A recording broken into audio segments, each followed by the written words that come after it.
Republican Senator from Utah, Mike Lee, joins me now. He sits on the Senate Judiciary Committee and is the author of our Lost Declaration, America's Fight Against Tyranny, from King George to the Deep State. Senator, so good to see you. Thank you for joining us, sir. Thank you, Trace. Is it so bad to show off our accomplishments on 4th of July? Is it so bad to show off our pride on this day? No, not at all. I mean, look, tanks are great.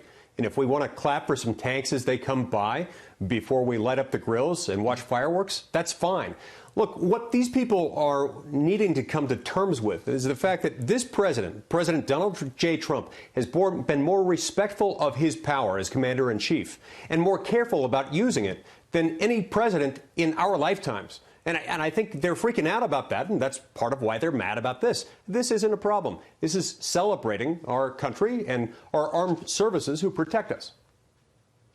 I want to play this part of this op-ed for you. It was a video op-ed in the New York Times, and it was titled, "Please Stop Telling Me America is Great." I'm going to play this and get your response. Watch.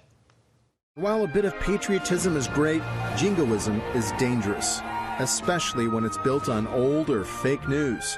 So as we gear up for another election season where politicians tell us America is great, or that it isn't, and then proceed to make it worse, let's try a more truthful approach. America may once have been the greatest, but today, America, we're just okay.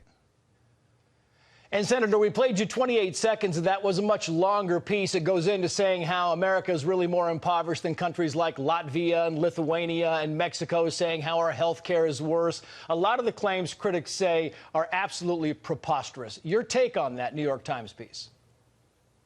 That's absolute nonsense. That is exactly why we need to be celebrating things like our Declaration of Independence as we approach the 4th of July. This is one of the reasons why I wrote our Lost Declaration, is to remind the American people of what Frederick Douglass referred to as the saving principles in the Declaration of Independence. Those principles that he said we should stand by and defend in all times, at all places. That's exactly what we need to be doing, rather than engaging in this progressive, self-loathing criticism that's exemplified by that piece. Yeah, and you mentioned it there. I mean, you talk about Frederick Douglass and you talk about progressives, and a lot of critics are saying this kind of goes with that progressive narrative which says that America is racist and America is oppressive and it's really, you know, built for the rich. Yeah, I find that absolutely appalling. And as I explain in our Lost Declaration, this is a system that recognizes the dignity of the immortal human soul, that has brought more people out of poverty and into freedom than any other system in the world. So we shouldn't be engaging in this self-flagellating behavior. We should be celebrating who we are. And who we are is great, not because of who we are inherently, but because of the things we do. Freedom is a choice. It's one that we have made deliberately, repeatedly, as a people. That's what we ought to be celebrating on the 4th of July. And is there a school of thought, Senator, that says, look, there's a reason that you know, 95% of the countries in the world, people are not crossing deserts to get to. People are not risking their lives to get to. And if America is so bad, why is it that people want to get in here and live the American dream that apparently, according to some, doesn't really exist? They're not crossing deserts to get to Latvia, Lithuania, Estonia, not crossing deserts to get to Mexico, to stay in Mexico. There are a number of reasons for this, in part because the laws of those countries are not very permissive or welcoming to immigrants like ours are. And part of it is that we have been successful because of the fact that we respect the rights of the individual. These are the things that we need to be celebrating.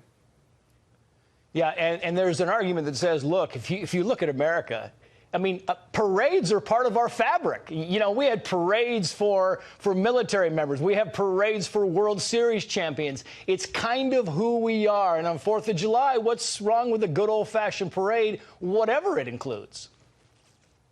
No, that's right. I mean, look, we devote substantial resources as a country to developing this technology and to producing this equipment to help protect us and make us safe.